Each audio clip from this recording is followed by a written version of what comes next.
Shalom Bapak Ibu, saudara sekalian yang dikasihi oleh Tuhan, apa kabarnya hari ini?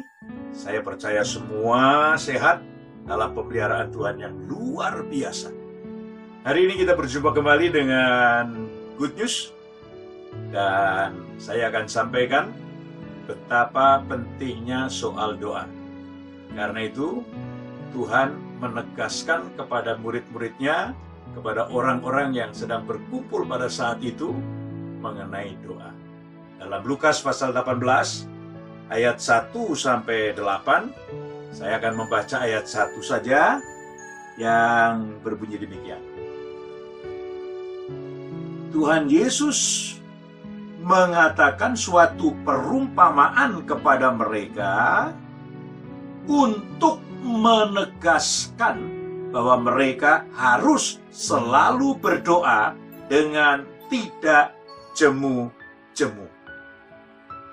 Tuhan menyampaikan satu perumpamaan dengan tujuan untuk menegaskan betapa pentingnya doa.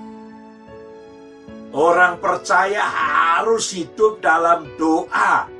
Dan di sini Tuhan menegaskan dengan satu perumpamaan, dengan satu gambaran, bagaimana pentingnya doa itu.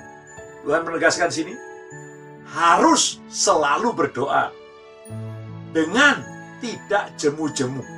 Mengapa, saudara? Mari kita lihat perumpamaan yang Tuhan berikan.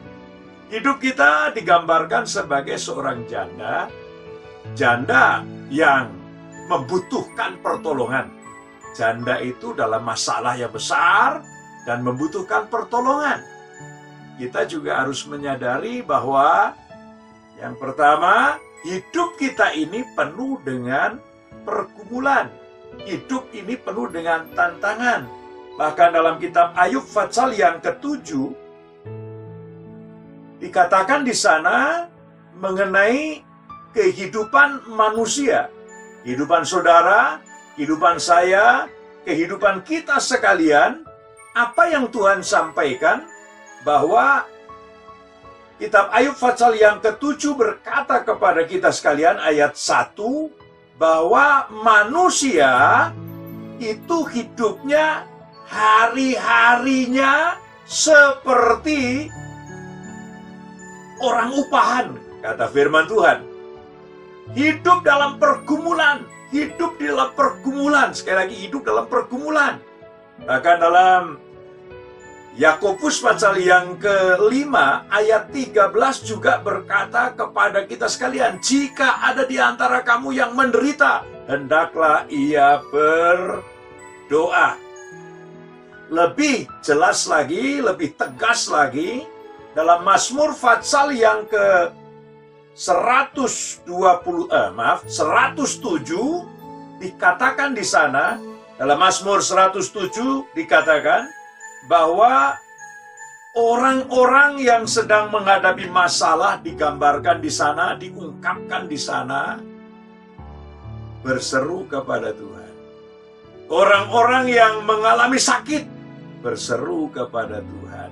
Orang-orang yang dalam perdagangan mengalami pergumulan, mengalami kebangkrutan, berserulah kepada Tuhan. Dan ayat Alkitab, pada saat mereka berseru-seru dalam kesesakan, Tuhan menjawab, Tuhan menolong. Jadi, mari kita sadari, hidup ini penuh pergumulan. Hidup ini penuh tantangan. Kita membutuhkan pertolongan. Dan perempuan janda ini menyadari yang bisa nolong cuma satu, yaitu hakim yang lalim. Hakim yang tidak takut Tuhan, hakim yang tidak menghormati siapapun. Hanya dia yang bisa. Karena itu dia datang kepada hakim dan mohon pertolongan. Yang kedua, Tuhan berkata, berdoanya jangan jemu-jemu. Apa artinya ini? Harus dengan tekun. Janda ini digambarkan oleh Tuhan bagaimana dia datang kepada hakim, tidak dijawab. Tetapi dia datang terus, dan datang terus, dan datang terus. Ini yang Tuhan inginkan. Seperti apa yang di dalam firman Tuhan, dalam Kisah Rasul pasal 1, ayat yang ke-14, bahwa murid-murid Tuhan setelah mereka itu berpisah dengan Tuhan di Bukit Zaitun, mereka ke Yerusalem, dan mereka masuk di atas atau di loteng. Di sana mereka berdoa dengan tekun. Mereka bertekun dalam doa. Doa yang tidak ada putus-putusnya. Jangan jemu-jemu berdoa, tadi Tuhan berkata. Jangan putus asa berdoa. Jangan berhenti berdoa. Terus berdoa. Terus berdoa. Permohonan janda ini cuma satu. Supaya hakim tadi membela haknya. Demikian pula kita. Kalau hari ini Tuhan belum jawab, tekun doa. Terus berdoa. Dengan yang ketiga, kita harus berdoa dengan iman. Sebab ayat Alkitab mengatakan, Tuhan bukan melihat siapa kita, tapi Tuhan melihat iman yang ada dalam hati kita. Sebab dalam ayat yang ke-7 dan ayat yang ke-8, dikatakan dalam ayat yang ke-8, apabila anak manusia itu datang, apakah ia menemukan iman di muka bumi ini? Apa artinya? Bukan hanya pada waktu Tuhan datang yang kedua kali, tetapi di sini saya akan sampaikan kepada Bapak Ibu Saudara sekalian, Tuhan datang untuk menjawab kita. Nah, kalau kita tidak percaya saat itu, jawabannya tidak akan datang sama kita. Sebab itu kita harus penuh dengan iman. Yakobus pasal 5 berkata, doa yang lahir dari iman. Ibrani 11 ayat yang ke-6 berkata, orang-orang yang tidak mempunyai iman nggak berkenan kepada Tuhan. Dan firman Tuhan berkata, siapa yang menghampiri Tuhan, dia harus percaya, dia harus beriman.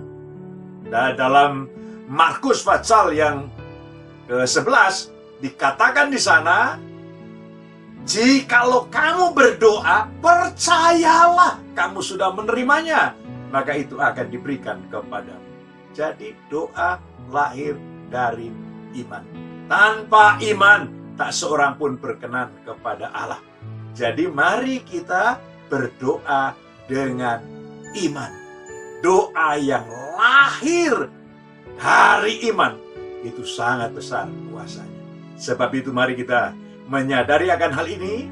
Tuhan sudah menegaskan, Tuhan sudah menekankan, Tuhan sudah menjelaskan betapa pentingnya doa itu. Dan tetap percaya bahwa Tuhan sanggup menolong kita. Puji Tuhan, apapun masalahmu, apapun tantanganmu, doa jalan penyelesaiannya. Datanglah kepada Tuhan, sebab Ia siap untuk mendengarkannya. Yeremia 33 yang ketiga berkata, berserulah kepadaku, maka aku akan menjawab engkau. Tuhan akan menjawab kita, Tuhan akan menolong kita, dan Tuhan akan memberikan jalan keluar kepada kita. Puji Tuhan, selamat menjalani kehidupan. Tuhan Yesus memberkati. Amin.